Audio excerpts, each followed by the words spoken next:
Hey guys, welcome back. तो 2 weeks पहले मैंने आपको क्रेडिट प्रपोजल नोट के बारे में की पॉइंट्स क्या होते हैं जो हमें मेंशन करने चाहिए वाइल प्रेजेंटिंग द प्रपोजल, उसके बारे में बताया था। तो मैंने उस समय आपको बोला था कि मैं आपको एक सैम्पल प्रपोजल नोट भी दिखाऊंगा कि उसमें जो मैंने खुद बनाया हुआ है अपने करियर में, तो उसको कैसे रिप्रेजेंट किया और क्या क्या चीज़ें उसमें मेंशन करी, ताकि आपको एक आइडिया हो जाए कि कैसे लिखते हैं सब कुछ। राइट। तो आज की वीडियो में उसी सैम्पल प्रपोजल नोट को मैं प्रेजेंट करूंगा आपके सामने। तो चलिए शुरू करते हैं। देखिए, ये हमारा प्रपोजल नोट है। ये हमारा प्रपोजल नोट है, सैंपल प्रपोजल नोट। तो अब आपको इसमें 12 पेजेस का ये नोट है। तो मैं सारा आपको गो थ्रू करवाऊंगा, आपको वन बाय वन करके little little piece of information भी आपको देखना है कि कहाँ कहाँ पे क्या क्या चीज़ लिखी है जो कि हमें इंपॉर्टेंट होती है, बहुत छोटी होती है, बट कई बार हम डालना लिखना भूल जाते हैं उस चीज़ को। देखिए, जब इस प्रपोजल को हम स्टार्ट कर रहे हैं तो सबसे पहले बोरोवर के नेम के साथ स्टार्ट कर रहे हैं। बोरोवर का नाम यहाँ पे मेंशन कर दिया। देन उसके बाद हम लिख रहे हैं प्रोग्राम नेम। ये बैंक टू बैंक वेरी करता है कि कौन सी पॉलिसी में कर रहे हैं। फॉर एग्जांपल, आप बैंकिंग प्रोडक्ट में कर रहे हैं या आप जीएसटी प्रोडक्ट में कर रहे हैं, जो भी प्रोग्राम में आप कर रहे हैं वो यहाँ पे आप मेंशन करेंगे। देन आप कौन सी इंडस्ट्री का केस है वो लिख दिया। सैंक्शनिंग अथॉरिटी देखिए ऊपर ही लिख दिया सबसे टॉप पे कि किसकी अथॉरिटी में ये केस फॉल करता है। इंडस्ट्री आउटलुक कि ये इंडस्ट्री स्टेबल है, नेगेटिव है, पॉजिटिव है, किस तरह की इंडस्ट्री है, तो वो आपने लिख दिया। ये भी बैंक टू बैंक वेरी करता है कि आपके बैंक में क्लासिफिकेशन क्या है। कौन सी डेट को ये प्रपोजल बनाया है वो डेट मेंशन कर दिया। इस क्लाइंट की कोई एक्सटर्नल रेटिंग अवेलेबल है या नहीं है। Programme score means internal rating, जो आपने रेटिंग की है वो क्या रेटिंग निकल के आई है यहाँ पे। रिलेशनशिप सिंस कि हमारे साथ कब से जुड़ा हुआ है क्लाइंट। ये हमारा फ्रेश केस था तो हमने लिखा कि हम फर्स्ट टाइम ऑन बोर्ड कर रहे हैं क्लाइंट को। अगर आपका रिन्यूअल का केस होता या एनहेंसमेंट का केस होता तो आप लिखते कि ये कब ऑन बोर्ड हुआ था, कितने सालों से चल रहा है हमारे पास ये खाता।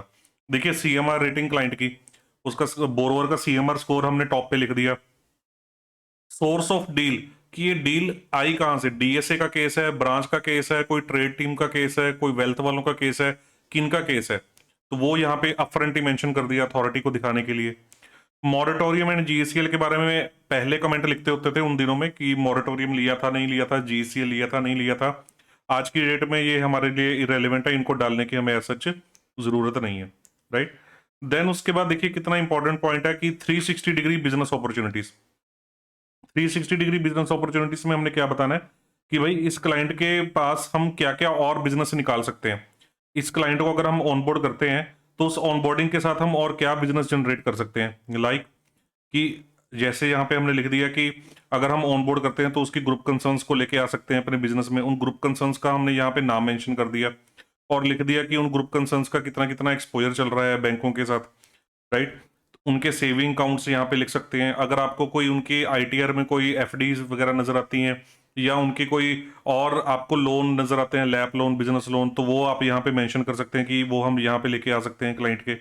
राइट। तो ये सब चीजें 360 डिग्री बिजनेस अपॉर्चुनिटीज में आ जाएंगी आपकी। देन उसके बाद देन उसके बाद हम लिखेंगे यहाँ पे कि reason to upgrade to higher form.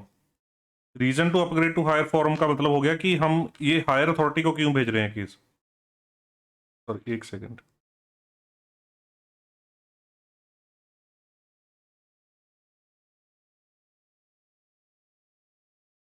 जी। तो reason for upgrade to higher form का मतलब कि केस को हायर अथॉरिटी में किस वजह से भेजा जा रहा है। तो आपके बैंक टू बैंक ये नॉर्म वेरी कर सकते हैं कि आपके यहाँ पे डिविएशन लेवल्स क्या हैं। कि कई बार ऐसे हो सकता है कि एक्सपोजर जो आप प्रपोज कर रहे हैं वो एक्सपोजर ही हायर अथॉरिटी की बकेट में फॉल करता है। कई बार ऐसे हो सकता है कि आपके प्रपोजल में कोई ऐसी डिविएशन हो सकती है पॉलिसी में कि वो डिविएशन अप्रूवल हायर अथॉरिटी के पास ही थी। जैसे यहाँ पे हमने प्रेजेंट किया कि ये इसकी प्रॉपर्टी में डिविएशन है कि ये प्रॉपर्टी ग्राम पंचायत एरिया में लोकेटेड है, तो उसकी वजह से हम हायर अथॉरिटी को रिप्रेजेंट कर रहे हैं केस को। राइट। टाइप ऑफ बैंकिंग देखिए, छोटी छोटी इंफॉर्मेशन है बट इंपॉर्टेंट इंफॉर्मेशन है कि टाइप ऑफ बैंकिंग मतलब सोल बैंकिंग में केस कर रहे हैं, कोई मल्टीपल नहीं है, कोई कंजोर्शियम नहीं है, सारा का सारा टेक ओवर हम करेंगे। उसके बाद देखिए total existing and proposed exposure कि एग्जिस्टिंग उसका क्या चल रहा है, प्रपोज्ड क्या है, उसका क्या प्रपोज कर रहे हैं उसको। एग्जिस्टिंग उसका पंजाब नेशनल बैंक से चल रहा है और प्रपोज फॉर एग्जांपल उसको आईसीआईसीआई बैंक से किया जा रहा है। तो पंजाब नेशनल बैंक से क्या चल रहा है, फंड बेस्ड 70 मिलियन यानी कि 7 करोड़ रुपीज। टर्म लोन चल रहा है 1.57 मिलियन, टोटल इतना चल रहा है। और प्रपोज यहाँ पे हो रहा है 100 million fund based limit, fund based यानी कि लिमिट वगैरह होगी, सीसी लिमिट वगैरह, और टर्म लोन कोई प्रपोज नहीं हो रहा, तो सिर्फ 100 मिलियन यानी 10 करोड़ का प्रपोजल रिप्रेजेंट हो रहा है। तो उसके बाद हमने लिखा कि current proposal is for, current proposal के बारे में बताया कि current proposal is for take over of CC facility of 70 million.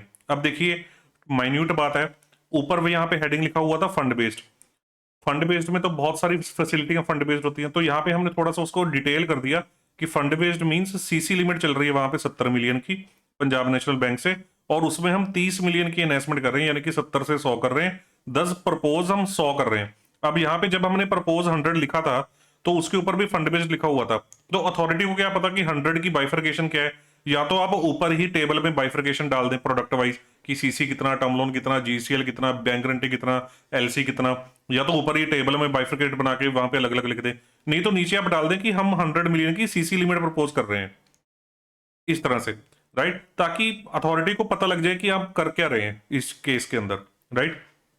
तो अगेन बड़ी छोटी सी चीज थी ये। रैशनल फॉर एनहेंसमेंट, देखिए नेक्स्ट हेडिंग हमें क्या बनाना है कि हम 3 करोड़ रुपए बढ़ा के क्यों दे रहे हैं।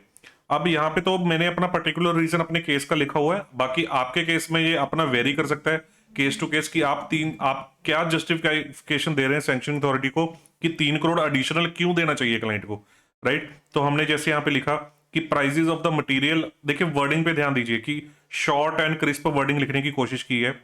Prices of the material are on increasing trend, material के प्राइसेस बढ़ रहे हैं and customer is having ample demand of the product in the market. Credit is not taken from the supplier, जब माल खरीदता है तो उसको कोई उधार नहीं मिलता और सारी पेमेंट्स एडवांस में करनी पड़ती हैं।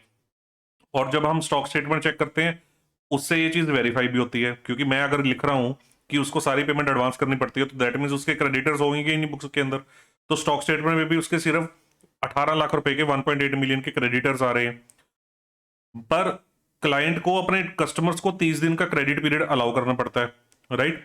और उसने अपनी मशीनरी में भी एडिशन की है 9 मिलियन का, तो उसने अपना पाइप का प्लांट भी ऑपरेशनल किया है 2021 में, तो सेल पाइप की सेल्स भी बढ़नी शुरू हो गई है उसके बिजनेस में। तो यानी कि यहाँ पे मैं बताना चाह रहा हूँ कि उसने एक एडिशनल बिजनेस लाइन भी ऐड की है अपने प्रोडक्ट अपने एग्जिस्टिंग बिजनेस में। और ओवरऑल क्वांटिटी ऑफ प्रोडक्शन जो उसकी फ्लैट और पाइप्स की क्वांटिटी प्रोडक्शन भी हर साल बढ़ रही है, 2020, 2021, 2022 में उसकी हर साल क्वांटिटी जो प्रोड्यूस कर रहा है वो बढ़ रही है, 10 उसकी प्रोडक्शन भी इंक्रीजिंग ट्रेंड पे है, राइट। ट्रेडिंग वो बहुत ही कम करता है, सारा 4% ट्रेडिंग करता है, बाकी सारी मैन्युफैक्चरिंग है। देखिए ये भी एक इंपॉर्टेंट इन्फॉर्मेशन होगी ना कि मैंने लिख दिया कि 4% ट्रेडिंग है बाकी सारा मैन्युफैक्चरिंग है। उसके पास 2 रोलिंग प्लांट है जो दिन की शिफ्ट में काम करते हैं और 35 टन पर डे की कैपेसिटी पे काम करते हैं, और नाइट शिफ्ट वाले जो है वो 75 टन पर डे की कैपेसिटी से काम कर सकते हैं, और नाइट शिफ्ट वो कभी कभी लगाता है, राइट।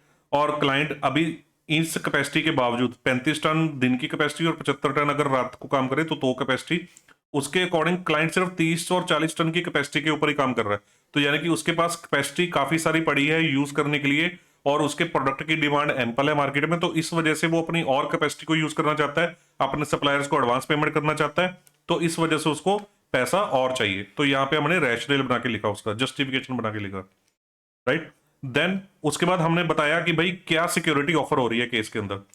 पहले तो हमने बताया कि क्योंकि हमारी सोल बैंकिंग है तो हमारा एक्सक्लूसिव चार्ज है करंट एसेट्स के ऊपर, और जो करंट एसेट्स उसके लास्ट ऑडिटेड के अकॉर्डिंग कितने के आ रहे हैं, 9 करोड़ 21 लाख 92.14 मिलियन के। देन हमारे पास कोलेटरल सिक्योरिटी क्या आ रही है, सेल्फ ऑक्युपाइड इंडस्ट्रियल प्रॉपर्टी। देखिए वर्ड सेल्फ ऑक्युपाइड हमने यहाँ पे यूज किया, कई बार इस चीज को इंपॉर्टेंस नहीं दी जाती, खाली इंडस्ट्रियल प्रॉपर्टी लिख दी जाती है। आपको अथॉरिटी को बताना चाहिए ना कि ये सेल्फ ऑक्युपाइड है, रेंटेड है, वेकेंट है, किस तरह की प्रॉपर्टी है, राइट। तो वो चीज देखिए हमने छोटी सी वर्डिंग लिख दी सेल्फ ऑक्युपाइड, तो क्लियर हो गया कि भाई खुद की ऑक्युपाइड प्रॉपर्टी हमें दे रहा है। छोटी छोटी, देखिए मैं अगेन वही बात कर रहा हूँ, छोटी छोटी माइन्यूट सी बातें हैं और इन छोटी माइन्यूट बातों का बड़ा इंपैक्ट होता है, राइट। उसके बाद उसकी वैल्यू लिख दी कि कितनी वैल्यू होगी, वो 10 करोड़ की ही वैल्यू है, 10 करोड़ का लोन हम दे रहे हैं, राइट।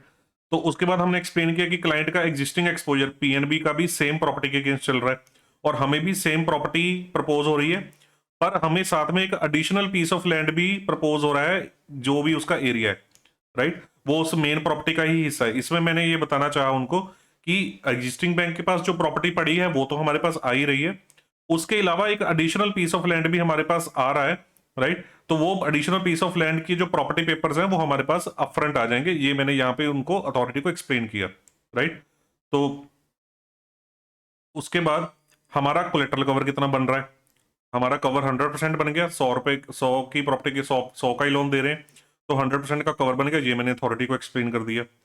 देन उसके बाद हमारा जो बोरोवर है उसमें कौन कौन प्रमोटर्स, गारंटर्स या की इंडिविजुअल्स, कौन कौन इंडिविजुअल्स मेन मेन बंदे हैं, उनके नाम लिख दिए, उनका रिलेशन क्या है वो रिलेशन यहाँ पे मेंशन कर दिया, पार्टनर है सारे, उनकी एज लिखी, एज यहाँ पे मेंशन की, उनका सिबिल स्कोर क्या है, सीएमआर स्कोर तो ऊपर ही मेंशन कर दिया था, आपको याद होगा, उनकी कितनी कितनी शेयर होल्डिंग है आपस में, शेयर होल्डिंग यानी कि प्रॉफिट शेयरिंग रेशो अगर पार्टनरशिप का केस है तो वो यहाँ पे मेंशन कर दी, उनकी कितनी नेटवर्थ है, जो नेटवर्थ आपको डिक्लेयर की गई है तो वो नेटवर्थ यहाँ पे मेंशन कर दी, राइट।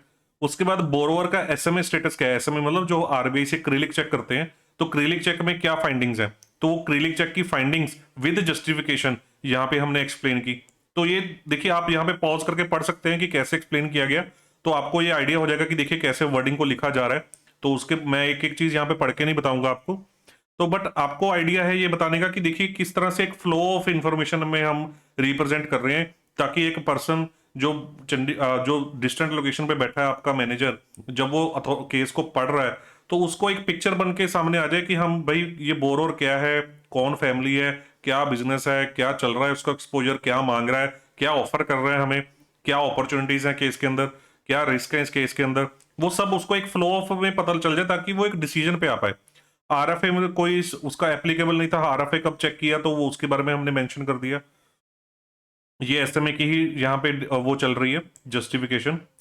देन देखिए उसके बाद बिजनेस मॉडलिंग का पार्ट आ गया, हमने अब बिजनेस मॉडल एक्सप्लेन किया कि the promoter is engaged in the business of rolling mill from last 4 decades, right. देखिए उसकी विंटेज हमने साथ में एक्सप्लेन की कि 4 डेकेड से चल रहा है, ये पर्सन एज 62 ईयर्स एज साथ में एक्सप्लेन की, हिज कजन ब्रदर।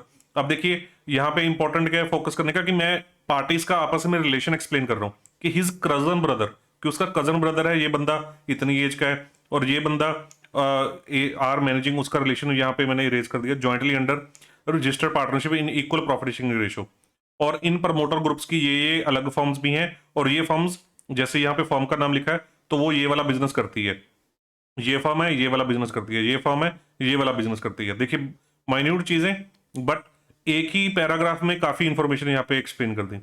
फिर उसके बाद कौन कौन सी कंपनी को कौन कौन पर्सन मैनेज करता है उसके बारे में यहाँ पे एक्सप्लेन किया गया, और कोई फर्म चल रही है जिनके बारे में, जैसे अब मान लो इनकी एक फर्म और चल रही थी तो उसके हमें कोई डिटेल कस्टमर ने शेयर करने से मना कर दिया, तो मैंने भी सैंक्शनिंग अथॉरिटी को बता दिया, कल को सैंक्शनिंग अथॉरिटी मुझे ना बोले कि भाई तूने डिटेल नहीं चेक की, तो मैंने भी बता दिया कि भाई हमने डिटेल मांगी थी पर क्लाइंट ने उसका डिड्यूप शेयर करने से या केवाईसी शेयर करने से हमें मना कर दिया, हमें नहीं दी इन्फॉर्मेशन, तो मैंने अपना डिक्लेयर कर दिया। उसके बाद मैंने थोड़ा बैकग्राउंड बताया कि भाई जो अपना उस एरिया में मंडी गोविंदगढ़ या खन्ना की एरिया में डाउनफॉल आया था, इंडस्ट्री सारी बंद हो गई थी, तो उस समय क्लाइंट ने भी अपनी इंडस्ट्री बंद कर दी थी, बट स्टेबलेशन के बाद क्लाइंट ने दोबारा खोल ली, तो उस समय क्लाइंट का कोई डेट डूट नहीं था, जिस टाइम उसने बंद की अपने पैसे से ही काम कर रहा था। तो मैं बैंक को एक्सप्लेन करना चाह रहा हूँ मैनेजमेंट को कि भाई क्लाइंट ने अगर ने बिजनेस बंद किया था मंदी के टाइम पे, तो उस टाइम उसने कुछ किसी का 1 रुपया भी नहीं देना था, राइट। तो उसके बाद मैंने फिर उसका बिजनेस मॉडल एक्सप्लेन किया कि कहाँ से परचेज करता है, कितने क्रेडिट पे परचेज करता है, क्या मैन्युफैक्चरिंग प्रोसेस है, किसको बेचता है, राइट, कहाँ कहाँ से कितना रेवेन्यू आता है। अब देखिए क्वांटिटी वाइज प्रोडक्शन मैंने एक्सप्लेन की कि 2020-21-22 में फ्लैट्स और पाइप्स की कितनी कितनी क्वांटिटी उसने प्रोड्यूस की है, राइट। तो इसमें हम बताना चाहते हैं कि क्वांटिटी वाइज उसकी सेल बढ़ रही है, प्रोडक्शन बढ़ रही है। अब प्रोज प्रोज मतलब इस केस की स्ट्रेंथ्स क्या है, प्लस पॉइंट्स क्या है केस के, एक्सपीरियंस्ड मैनेजमेंट है, 4 डेकेड्स का एक्सपीरियंस है, सेकंड जनरेशन इन्वॉल्व है, ठीक है, सन बिजनेस में है, top line increasing, top line उसकी सेल्स इंक्रीजिंग ट्रेंड पे है, top line of the client is increasing from this to this, ठीक है। तो उसके बाद 20 में इतनी थी और इतनी सेल्स वो प्रोजेक्ट कर रहा है 20-22 में और 23 में, राइट। और यहाँ पे लिखा है कि मंथ वाइज सेल्स हमने अनेक्जर 6 में एक्सप्लेन की है, मैंने आपको लास्ट वीडियो में समझाया था ना कि आप जो बाई डिटेल टेबलिंग है या अपनी कैलकुलेशंस है, एनालिसिस है, उनको एनेक्जर्स में एक्सप्लेन कर दीजिए और ऊपर रेफरेंस डाल दीजिए कि ये इसकी डिटेल आपको चाहिए तो एनेक्जर 6 में मिल जाएगी। अब अगर सैंक्शनिंग अथॉरिटी ने देखना हो कि उसकी मंथ वाइज सेल कितनी हो रही है और प्रोडक्ट वाइज सेल कितनी हो रही है, तो उसको पता लग गया कि एनेक्जर 6 में उसकी इन्फॉर्मेशन मेंशन्ड है, तो वो प्रपोजल में नीचे एनेक्जर 6 पे आएगा तो वो सारी इन्फॉर्मेशन देख लेगा। कोई सीजनैलिटी यहाँ पे एक्सप्लेन कर दी। उसके बाद ग्रुप फर्म्स के साथ क्या क्या डीलिंग है, कितने परसेंट डीलिंग है, तो मैंने टेबल बना के एक्सप्लेन कर दिया कि ये ग्रुप फर्म्स है, उनको इतना इतना माल बेच रहा है, इतना इतना माल खरीद रहा है। कंफर्टेबल लिवरेज देखिए, सिंपल कमेंट लिख दिया कि उसकी 18W इतने से इतनी हो गई है और लिवरेज उसकी इतनी है, total date upon NCA comfortable है इतने लेवल का। डीएससीआर के बारे में कमेंट डाल दिया, मार्केट फीडबैक के बारे में डाल दिया कि यहाँ से मार्केट फीडबैक चेक किया है और जो सेल्स के रीजनल हेड है उन्होंने यहाँ से रेफरेंस चेक किया तो ये पॉजिटिव आया। हेल्दी ग्रुप फाइनेंशियल्स, अगर हम सारे ग्रुप के फाइनेंशियल्स को चेक करें तो सारा ग्रुप मतलब जो उसकी ग्रुप फर्म्स को मिला के तो उनके ये फाइनेंशियल्स के रिजल्ट कंबाइन दिख रहे हैं। और अगर आपको डिटेल चेक करनी है तो एनेक्जर 5 में चले जाइए, वहां पे ग्रुप 5 ग्रुप की सारी डिटेल मिल जाएगी। देन उसके बाद देखिए बैंकिंग कमेंट मैंने डाल दी, क्योंकि बैंकिंग अच्छी थी तो उसको प्रोज में डाल दिया। अगर बैंकिंग में दिक्कत होती, खराब होती बैंकिंग, तो उसको वीकनेसेस या कॉन्स में डाल देते। तो बैंकिंग में डाल दिया कि पंजाब नेशनल बैंक का ये अकाउंट था। अब देखिए बैंकिंग के कमेंट्स कि पहले तो क्रेडिट समेशन का कमेंट आया, कितनी क्रेडिट समेशन है, कितनी यूटिलाइजेशन है, कितने इनवर्ड चेक बाउंस है, उसमें से टेक्निकल कितने हैं और फाइनेंशियल कितने हैं, कितने आउटवर्ड है, उसमें से टेक्निकल कितने, नॉन टेक्निकल कितने, ओवरड्रॉन कितनी बार गई, कोई पीनल चार्जेस पड़ा कि नहीं पड़ा, इंटरेस्ट सर्विसिंग कितनी देर में हो रही है, ओवरऑल कंडक्ट क्या है, ईटीआर मींस एक्सीलेंट कंडक्ट है। फिर टर्म लोन का कंडक्ट बताया कि ये टर्म लोन चल रहा है, उसकी ये रिपोर्टिंग हुई थी और इस वजह से हुई थी कि उसका टेक्निकल फॉल्ट था बैंक के एंड पे। हाउएवर कोई उसकी लिमिट में ये नहीं था कि उसके पास बैलेंस नहीं था। जीसीएल का कंडक्ट कैसा रहा, तो ये कंडक्ट यहाँ पे हमने एक्सप्लेन किया उस चीज को। आप पॉज करके वर्डिंग पढ़ सकते हैं और अपने माइंड में फिट कर सकते हैं कि हमने कैसे रिप्रेजेंट करना है। अब देखिए कॉन्स आगे, cons means negative points, weaknesses क्या है केस की। जो कोलेट्रल प्रॉपर्टी है वो इंडस्ट्रियल प्रॉपर्टी है और वो सिटी की लिमिट से बाहर है, कॉर्पोरेशन की लिमिट से बाहर है और ग्राम पंचायत एरिया में लोकेटेड है। ये एक कॉन हमने यहाँ पे एक्सप्लेन किया। हमारी जो ड्राइंग पावर है वो प्रपोज्ड के लाइन के कम है, जितना हम लिमिट प्रपोज कर रहे हैं उससे हमारी ड्राइंग पावर कम आ रही है। बट हाँ, इसमें हमने साथ में मिटिगेट भी डाला कि भाई उसकी लिमिट यूटिलाइजेशन भी within the drawing power ही थी, तो यहाँ पे हमने इस चीज को मिटिगेट भी किया। तो ड्राइंग पावर का हमने कौन डाला। इस बिजनेस का रिस्क डाला कि इस बिजनेस में आयरन एंड स्टील है तो प्राइस फ्लक्चुएशन बहुत रहती है और प्रॉफिटेबिलिटी मार्जिन बहुत ही ज्यादा लोअर रहते हैं। वो चीज यहाँ पे हमने एक्सप्लेन की कि ये चीज इस बिजनेस में रिस्की फैक्टर रहता है, राइट। उसके बाद मैंने आपको बताया था कि क्लाइंट ने बिजनेस बंद कर दिया था जब मंदी आई थी, तो उसके बारे में हमने कौन डाला। ऑब्वियसली वो कौन था, नेगेटिव पॉइंट था कि भाई मंदी आई तो बिजनेस ही बंद कर दिया। पर चलो ये था कि उसने, क्लाइंट ने किसी का पैसा नहीं देना था, अपने पैसे से ही काम कर रहा था, राइट। तो यहाँ पे फिर हमने सेल्स को एक्सप्लेन किया कि जब बिजनेस शुरू हुआ उसके बाद वो लगातार बढ़ता चला जा रहा है उसका सेल। तो उसके बाद हमने इसको और भी जस्टिफाई किया कि हमने मार्केट फीडबैक भी चेक किया और मार्केट फीडबैक में भी हमें सेटिस्फैक्टरी और पॉजिटिव फीडबैक मिला। फिर मैंने नेगेटिव पॉइंट डाला कि बार बार एनहेंसमेंट मांगता है क्लाइंट। पहले उसने जून 21 में 40 से 70 की लिमिट कराई, अब 70 से 100 करवा रहा है, ठीक है। पर इसका रैशनल कि क्यों करवा रहा है उसको हमने ऑलरेडी एक्सप्लेन कर दिया। उसके बाद उसकी नेगेटिव डब्ल्यूसी थी, एमपीबीएफ शॉर्टफॉल था, लोअर करंट रेशो थी, उसके बारे में हमने एक्सप्लेन किया कि कैपिटल कितनी डालेगा या उसको कैसे हमने जस्टिफाई किया। देखिए जब आप कोई कौन डालते हैं, अगर आप किसी केस को भेज रहे हैं, अगर आपको कोई केस करना है तो आप अगर किसी का कौन डालते हैं तो आप उसका मिटिगेट भी साथ में डालने की कोशिश कीजिए। अगर आप चाहते हैं कि केस ऊपर जाकर रिजेक्ट हो जाए, आपका डिस्कनेक्ट है सेल्स टीम के साथ, आप चाहते हैं कि केस ना हो, सेल्स टीम चाहती है कि केस हो, तो फिर आपको आपके कॉन्स का सेटिस्फैक्टरी आंसर नहीं मिला तो आप अपने कॉन्स को लिख दीजिए। उसमें ये लिख दीजिए कि भाई एज पर सेल्स टीम ने हमें कॉन्स का ये जवाब दिया है, हाउएवर मुझे कोई सेटिस्फैक्टरी आंसर इसका नहीं मिला, तो इस वजह से ये रिप्रेजेंट हो रहा है, राइट। तो अपनी सैंक्शन अथॉरिटी से बात भी होगी तो उनके एक्सप्लेन कर दीजिए कि भाई ये इसमें रिस्क फैक्टर था, हमने क्लाइंट से पूछा भी, मुझे तो कोई सेटिस्फैक्टरी आंसर नहीं मिला, पर सेल्स टीम का इसके ऊपर ये सबमिशन है इस कॉन के ऊपर, राइट। ग्रुप कंसर्न्स को फंड डाइवर्ट किए थे शॉर्ट टर्म पर्पस के लिए, उसके बारे में हमने एक्सप्लेन किया कि कब कब किए थे, कब वापस आएंगे, क्यों किए थे, right. NOC for installation of PNG plant, ये क्योंकि पोल्यूटेड इंडस्ट्री थी तो यहाँ पे गवर्नमेंट ने बोला था कि आप गैस पाइपलाइन बिछाइए, कोयले की बर्निंग मत कीजिए, तो वो अभी एनओसी उसके पास आई नहीं थी पोल्यूशन कंट्रोल बोर्ड की, Punjab pollution control board, PPCB means, right. तो उसके बारे में हमने कौन को एक्सप्लेन किया। अब देखिए यहाँ पे देखिए information, uneven electricity unit consumption, हमने लास्ट 12 महीने के उसके इलेक्ट्रिसिटी के यूनिट्स चेक किए और यहाँ पे पाया कि हर महीने इतने इतने इलेक्ट्रिसिटी के यूनिट कंज्यूम कर रहा है। जितने इलेक्ट्रिसिटी के यूनिट कंज्यूम हो रहे हैं मतलब उस हिसाब से उसकी फैक्ट्री रन हुई है, प्रोडक्शन हुई है। तो अनइवननेस है, किसी किसी समय तो अगस्त में उसके 8,10,150 यूनिट्स लग गए, किसी समय उसके सिर्फ 3,62,000 यूनिट्स लगे, किसी समय 1,39,000 यूनिट्स ही लगे इलेक्ट्रिसिटी के। तो अनइवननेस है इलेक्ट्रिसिटी के यूनिट कंजम्पशन में। हाउएवर हमने इसमें मिटिगेट डाला कि 2021 में टोटल 44,78,000 यूनिट कंज्यूम किए थे और 2022 में 47,87,000 यूनिट कंज्यूम किए हैं, तो ओवरऑल यूनिट कंजम्पशन बढ़ा है, राइट। उसके बाद हमने अपना रिकमेंडेशन डाला कि भाई हम कंफर्टेबल हैं या नहीं है, एज अ क्रेडिट गाय हम केस पे कंफर्टेबल हैं या नहीं है, तो ये बताना जरूरी है अथॉरिटी को। तो मैंने बताया कि मैं कंफर्टेबल हूं basis this this this reason, इन रीजंस की वजह से मैं केस को करने के लिए कंफर्टेबल हूं। उसके बाद मैंने पॉलिसी के हिसाब से क्या क्या डेविएशंस हैं केस के अंदर, उन डेविएशंस को हाईलाइट किया कि कोलेटरल कवर लोअर था, उसको हाईलाइट किया और बताया कि ये किसकी अथॉरिटी में है। साथ में ये बताना पड़ेगा कि ये डेविएशन जो थी वो पॉलिसी में किसकी अथॉरिटी में फॉल करती है, ग्राम पंचायत एरिया की, प्रॉपर्टी की वैल्यू की, एसएमए रिपोर्टिंग की, एमपीबी ऑफ शॉर्टफॉल की, नेटवर्थ की, जो भी आपकी इंटरनल ऑर्गेनाइजेशन की है कि आपकी इंटरनल ऑर्गेनाइजेशन में क्या क्या वो चल रही है एंटरफेस। उसके बाद मैं क्या कंडीशंस लगा रहा हूं प्रपोजल में, केस स्पेसिफिक कंडीशन। देखिए जनरल कंडीशन नहीं डालनी, अगर आप किसी को सीसी लिमिट दे रहे हैं तो स्टॉक ऑडिट की कंडीशन, ड्राइंग पावर की कंडीशन, ये तो जनरल कंडीशन है, इसको तो बताने की जरूरत नहीं है। कोई आप स्पेसिफिक कंडीशन केस के अंदर लगा रहे हैं तो वो कंडीशन आप यहाँ पे सैंक्शनिंग अथॉरिटी को बताइए, ताकि सैंक्शनिंग अथॉरिटी को ये पता चल जाए कि आप इन कंडीशंस के साथ केस कर रहे हैं, राइट। हो सकता है कि सैंक्शनिंग अथॉरिटी का उसमें कोई व्यू हो, वो बोल दे कि नहीं इस कंडीशन को ऐसे नहीं ऐसे होना चाहिए, या सैंक्शनिंग अथॉरिटी आपको बताए कि नहीं इस कंडीशन में ये लाइन भी ऐड करके देखो, राइट। तो वो आप कंडीशंस अपनी जो आपको ठीक लगती हैं आप अपने सेल्स टीम से डिस्कस करके वो कंडीशन यहाँ पे रिप्रेजेंट कीजिए। अब देखिए यहाँ पे हो गए एनेक्जर शुरू।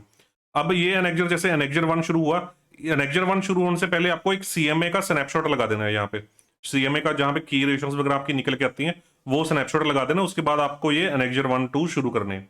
अब एनेक्जर 1 में मैंने सैंक्शन टर्म का कंपैरिजन डाला कि दोनों बैंक में, पंजाब नेशनल बैंक में क्या क्या टर्म्स के साथ चल रहा है, मैं क्या टर्म्स प्रपोज कर रहा हूं, ताकि अथॉरिटी को ये पता चले कि भाई हम अपने आप को कितना गिरा रहे हैं या हम अपने आप को प्लस पॉइंट लेके चल रहे हैं, कैसे चल रहे हैं दूसरे बैंक के सामने, राइट। तो की टर्म्स को मैंने यहाँ पे एक्सप्लेन किया। फिर उसके बाद एनेक्जर 2 मैंने यहाँ पे डाला सिबिल ऑब्जर्वेशन का। तो उसमें हमने पूरा डाला कि कौन कौन सी एंटिटी का सिबिल रन किया है, उसमें क्या फैक्ट्स आए हैं, उनकी क्या जस्टिफिकेशन है। तो डिड्यूब का पूरा टेबल यहाँ पे अटैच किया, हर एक पर्सन के बारे में डाला यहाँ पे, राइट, आप देख सकते हैं। उसको एक्सप्लेन किया, एसएमए को एक्सप्लेन किया, कोई इंटरनल डिड्यूब्स हैं उनको एक्सप्लेन किया यहाँ पे। तो इस तरह से उसके बाद देखिए स्टॉक स्टेटमेंट का एनालिसिस डाला। स्टॉक स्टेटमेंट एनालिसिस के ऊपर मैंने वीडियो भी आपको बना के दिया हुआ है ना। तो देखिए यहाँ पे sale, purchase, stock, debtors, creditors, ये सारे प्लॉट कर लिए। नेटवर्किंग कैपिटल ड्राइंग पावर निकाल के बता दी कि मंथली ड्राइंग पावर एवरेज कितनी आ रही है। स्टॉक स्टेटमेंट के हिसाब से डेटर रिलेशन कितनी बनती है, बैंक स्टेटमेंट में कितनी आ रही है। स्टॉक स्टेटमेंट के हिसाब से क्रेडिटर्स को पेमेंट कितनी बनती है और बैंकिंग में कितनी पेमेंट दिख रही है। यहाँ पे थोड़ा मिट गया है, तो ये आप स्टॉक स्टेटमेंट की वीडियो देखेंगे तो आपको पूरा क्लियर हो जाएगा कि कैसे टैली करते हैं इस चीज़ को। तो यहाँ पे ये एक्सप्लेन किया गया।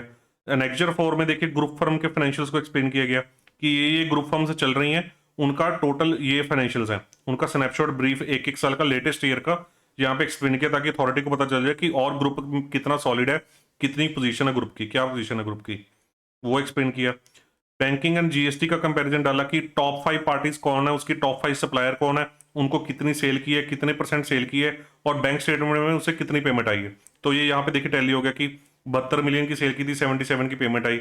सिमिलर यहाँ पे तो पता चल जाएगा कि किसी पार्टी से पेमेंट रुकी तो नहीं हुई या किसी सप्लायर को पेमेंट रोकी तो नहीं हुई, तो ये यहाँ से चेक हो जाएगा। अब नेक्स्ट 6 आ गया जो मैंने ऊपर लिखा था मंथ वाइज सेल्स का, तो यहाँ पे मंथ वाइज सेल्स को एक्सप्लेन किया हमने। उसके बाद प्रोडक्ट वाइज सेल्स को एक्सप्लेन किया कि कैसे प्रोडक्ट वाइज सेल्स उसकी डिफरेंट डिफरेंट है, तो उससे उनको पता चल जाएगा कि ऐसे तो नहीं है कि ट्रेडिंग वाली सेल्स ज़्यादा हो, राइट। तो ये चीज़ है। तो ये एक सैम्पल प्रपोजल नोट है। देखिए छोटे प्रपोजल्स में इस तरह से इतनी डिटेलिंग नहीं हो सकती। यूजली ये इस तरह का जो फॉर्मेट है ये आप बड़े प्रपोजल में 10 15 20 करोड़ 25 करोड़ 30 करोड़ तक के प्रपोजल्स में इस तरह के फॉर्मेट को यूज कीजिए। 30 करोड़ से ऊपर जाएंगे तो शायद मे बी और डिटेलिंग आ जाए। इसमें आप थोड़ा सा और इसको आप अपने एंड से इसको और ज़्यादा इनोवेटिव कर सकते हैं, और ज़्यादा इसको निखार के प्रेजेंट कर सकते हैं या और वे ये प्रेजेंट कर सकते हैं। इसमें आप इंडस्ट्री का एनालिसिस डाल सकते हैं कि गूगल पे सर्च करके कि क्या इंडस्ट्री का सिनेरियो चल रहा है, कोई गूगल चेक के बारे में यहाँ पे डाल सकते हैं, कुछ भी आपको लगे।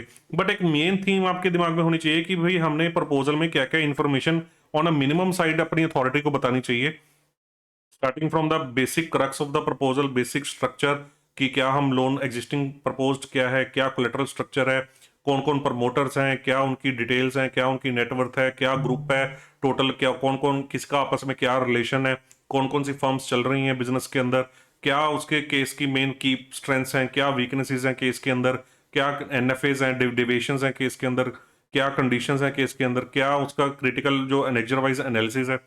तो इस तरह से एक शेप में इसको रिप्रेजेंट करना चाहिए। तो आई होप आपने इस चीज़ को समझा होगा, एंजॉय किया होगा। तो बाकी मैं आपको नेक्स्ट वीडियो में मिलूंगा। Thank you very much guys.